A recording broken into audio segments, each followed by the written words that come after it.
यानी कि वो थर्मल पावर से जो बिजली बनती है उसको साइड में करके गिरावट के आसार देखने को आपको मिले। वो क्यों मिल रहे हैं आज, इसका किसी ने आकलन तो किया नहीं होगा सर। अंदर लॉस सर किस किस को हो रहा है? जिन्होंने खरीदा है। खरीदा किस किस ने? हमने खरीदा, आपने खरीदा, राकेश झुनझुनवाला जी भी हमें बोल दें, इतनी एनालाइज, इतने बड़े आदमी हमें बोल रहे हैं कि ये शेयर ले लो, तो उसके बावजूद भी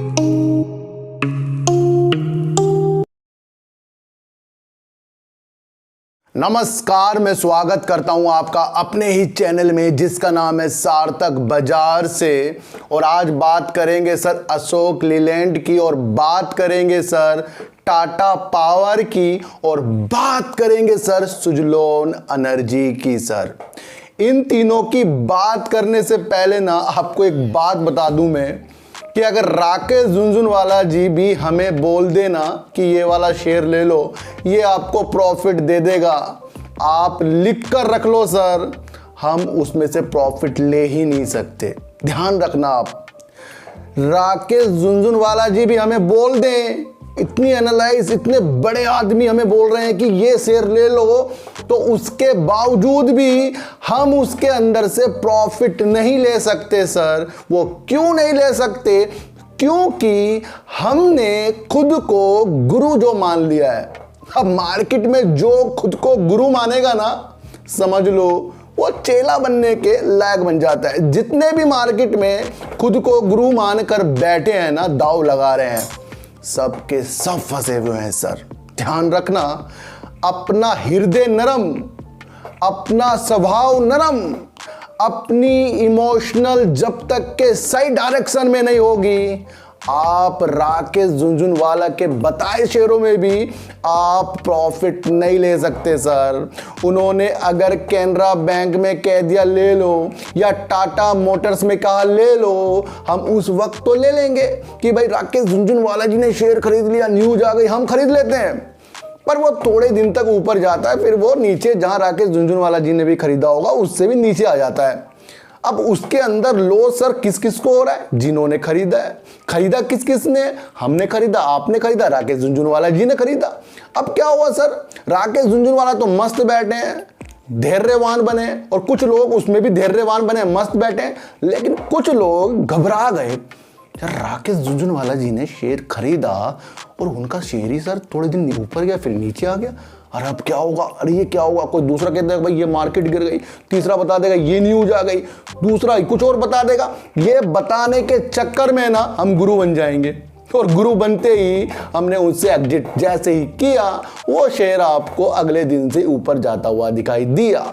तो किसी के बताने से भी हम प्रॉफिट नहीं ले सकते, प्रॉफिट अपने दोबारा ही आएगा। मैं आपको बता दूं, लाख लोग अपने को कह दें कि मैं उससे शेयर खरीदवाता हूं, या उसने मुझे बताया तो मैंने खरीद लिया, और मैं उसके पैसे भी उसको देता हूं खरीदवाने के, तो उसके अंदर भी आपको कहीं ना कहीं लॉस ही आएगा। मैं आपको बता दूं, आप जब तक के अपनी एनालाइज, जब तक के अपने को धैर्य नहीं देंगे, तब तक के इस मार्केट से कुछ भी नहीं मिलने वाला है। शेयर वही है, उसी शेयर से राकेश झुनझुनवाला जी प्रॉफिट कमा रहे हैं, और उसी शेयर से लॉस में लोग एग्जिट कर भी रहे हैं। आपको ये भी समझना पड़ेगा।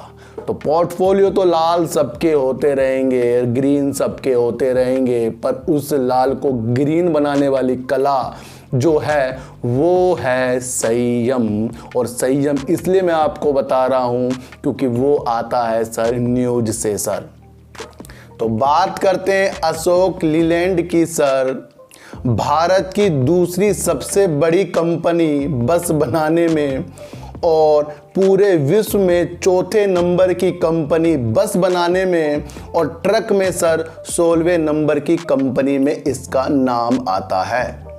ये इसका टॉपिक मैंने क्यों छेड़ा, और इसमें जो गिरावट के आसार देखने को आपको मिले वो क्यों मिल रहे हैं आज, इसका किसी ने आकलन तो किया नहीं होगा सर। लोग चार्ट पैटर्न में ढूंढ रहे होंगे, लेकिन मैं आपको बताऊं, इसके जो तार है ना, किसी प्रधानमंत्री के इस्तीफे से जुड़ रहे हैं सर।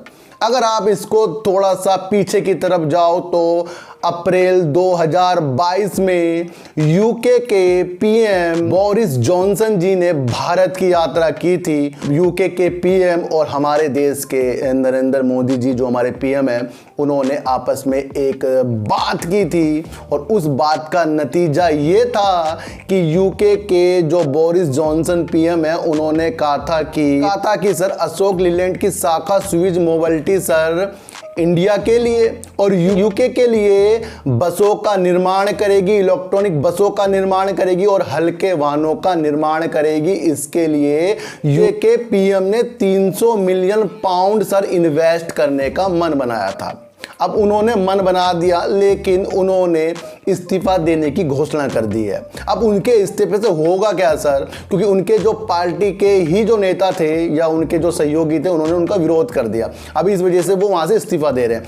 तो जितनी भी जो उनके हाथों से जो जो चीजें हुई थी, उसमें आपको थोड़ा सा रुकावट आती हुई दिखाई देगी। 300 मिलियन पाउंड का जब उन्होंने एक ऐसा ऐलान किया था कि वो बसों का निर्माण करेंगे यूके और इंडिया के लिए, तो उसके अंदर सर अशोक लीलैंड ही इस काम को वो कर रहा था, उसकी सहायक कंपनी कर रही थी। तो इसलिए आपको उसके शेयरों में आज गिरावट देखने को मिली, वो सिर्फ इस्तीफे से मिल गई है और लोग इसको चार्ट कैंडल में ढूंढ रहे होंगे। ये बहुत ही अलग एनालाइज है। मैं आपको बता दूं कि जो हम वीडियो पहले बना देते हैं उसके अंदर कुछ न्यूज़ निकल कर आती है तो हमारा दिमाग क्लिक करता है कि प्रधानमंत्री ने इस्तीफा दिया, तो इधर अशोक लीलैंड के आपको शेयरों में गिरावट देखने को मिली। सर जायज बात है, इसको आपको समझना पड़ेगा। बीते दिनों में आईसीआईसीआई सिक्योरिटी ने इसके सर 182 रुपये के टारगेट दिए हैं और एक्सिस सिक्योरिटी ने इसके सर 184 रुपये के टारगेट दिए हैं। तो सर इस्तीफा देने वाली बात से 1-2 दिन की गिरावट है, लेकिन जब कुछ नया कोई कार्यभार संभालता है, फिर वो दोबारा से जो भी उनके द्वारा कुछ कहा गया था उसको पूरा करने के लिए दूसरी सरकार उसको काम को करती है। तो फिलहाल तो आपको इस वजह से इसके अंदर गिरावट देखने को मिली है, लेकिन ये शेयर बहुत अच्छा है, इसको आपको समझना पड़ेगा। इलेक्ट्रॉनिक बसों में ये उतर रहा है, ये आपके लिए बहुत बेस्ट न्यूज़ है, इसलिए आपको इसके शेयरों को भी अपने अनुसार ही देखना पड़ेगा। तो बात करते हैं सर टाटा पावर की, और टाटा पावर सर नवीनीकरण ऊर्जा के लिए 75,000 करोड़ रुपए अगले 5 साल के लिए इन्वेस्ट करना जा रहा है। यानी कि वो थर्मल पावर से जो बिजली बनती है उसको साइड में करके सौर ऊर्जा, विंड टर्बाइन से अलग तरीके से वो बिजली बनाकर स्वच्छ ऊर्जा उत्पन्न करने की एक प्रक्रिया में उन्होंने आज ऐलान कर दिया है। ये बहुत ही पॉजिटिव न्यूज निकल कर आ रही है, जो हमें बता भी रही है कि टाटा पावर जो है लॉन्ग टर्म का शेयर बनता जा रहा है। अब कहते हैं सर लॉन्ग टर्म का शेयर देखें कैसे सर, जब इनके एमडी सीईओ ने बोल दिया है कि आप 5 साल के लिए हमने ये 2027 के लिए हमने एक स्वच्छ ऊर्जा का एक प्रोग्राम बनाया है, जिसके लिए हमें 75,000 करोड़ रुपए हम इन्वेस्ट इसके अंदर करेंगे सर। अब उन्होंने कहा है कि 0.13 गीगावाट जो मौजूदा वो बिजली उत्पन्न कर रहे हैं, अब इसे बढ़ाकर ये 2027 में 30 गीगावाट तक कर देंगे सर। बहुत ही पॉजिटिव न्यूज निकल कर आ रही है सर। 2027 में ये 34% से स्वच्छ ऊर्जा को 60% कर देंगे और 2030 तक ये इसे 80% तक स्वच्छ ऊर्जा को कर देंगे। यानी कि इससे रास्ते क्या निकल रहे हैं सर, इससे रास्ते निकल रहे हैं सुजलोन एनर्जी के। क्योंकि जब बड़ी चीज, बड़ा कंपनी उसी क्षेत्र पर निकल रहा है जिस क्षेत्र पर सुजलोन एनर्जी वर्क करता जा रहा है, यानी कि विंड टर्बाइन पर। तो नवीनीकरण ऊर्जा आपको पता है सर सोलर और विंड टर्बाइन से ही उत्पन्न होकर निकलेगी। तो हमारा जो दृष्टि है ना 2030 तक के लिए आपको सुजलोन एनर्जी में बनानी पड़ेगी। एक सुजलोन एनर्जी में जो निगेटिव न्यूज़ निकल कर आ रही है ना सर, वो मुझे दर्शा रही है कि उसका फर्क फिलहाल तो पड़ सकता है, लेकिन लॉन्ग टर्म के लिए ये कुछ मुझे जायज़ नहीं लगता। क्योंकि IITM जो एक संस्थान है जो मौसम का भी जायजा करती है, उसके लिए सुजलोन के साथ उन्होंने आपस में हाथ मिलाया था सर। कि वो भी मौसम के लिए सुजलोन एनर्जी के साथ एक काम करेंगे। कुछ बीते दिनों की ये बात है सर। अब IITM ने एक पुणे में अध्ययन किया है कि अगले 50 वर्षों में जिस तरीके से जलवायु परिवर्तन होगा, जलवायु का जो पैटर्न चेंज होगा ना, वो सौर ऊर्जा के लिए उत्पादन में कमी ला देगा और विंड टर्बाइन के जो संयंत्र होते हैं उसके अंदर वो कुछ कमजोरी ला सकता है। तो ये एक निगेटिव न्यूज़ लोगों को लग रही होगी, लेकिन ये आने वाले 50 सालों के लिए है सर। और टाटा का खुद का लक्ष्य 2027 का है और 2030 का है सर। तो इस न्यूज़ को भी आपको थोड़ा सा समझना चाहिए। हाँ, जलवायु परिवर्तन तो सर आने वाले टाइम में जिस तरह से होता है वो होता ही जाएगा, और उन्होंने ये पहले चेतावनी एक दे दी है कि सौर ऊर्जा में थोड़ा कम और विंड टर्बाइन के संयंत्र होते हैं उसके अंदर इसका प्रभाव पड़ सकता है जलवायु परिवर्तन के अनुसार। तो आपको हर दिशा ये बता रही है कि सर मैंने तो आपको हर बार ही कहा है, आपके पास 100 शेयर है वो प्रॉफिट में आ रहे हैं, तो आपको फिर 30 ही शेयर आपको अपने साथ सुजलोन एनर्जी के आगे ले जाने होंगे सर, क्योंकि एकदम से ज़्यादा शेयर हमें कभी भी आगे जाते हुए नहीं दिखाई देंगे। ध्यान रखना, आपके पास 1 लाख सुजलोन एनर्जी के शेयर होंगे ना, या किसी भी कंपनी के 1 से 2 लाख शेयर होंगे, उसमें सर 99% आपको प्रॉफिट कभी नहीं होगा। आपको ये साइकोलॉजी भी आपको अपने अनुसार बनानी पड़ेगी सर। तो अगर कम शेयर आपको सुजलोन एनर्जी के रखने, और जिस तरह से न्यूज़ भी निकल कर आ रही है, टाटा ने एक अंदेशा दिया है कि 2030 तक के सौर ऊर्जा पे वो 80% तक का एक काम कर लेगा। ये दर्शा रहा है सर कि आने वाला ज़माना सुजलोन एनर्जी का हो सकता है, क्योंकि विंड टर्बाइन से बिजली बनना एक सहयोग है सौर ऊर्जा के लिए।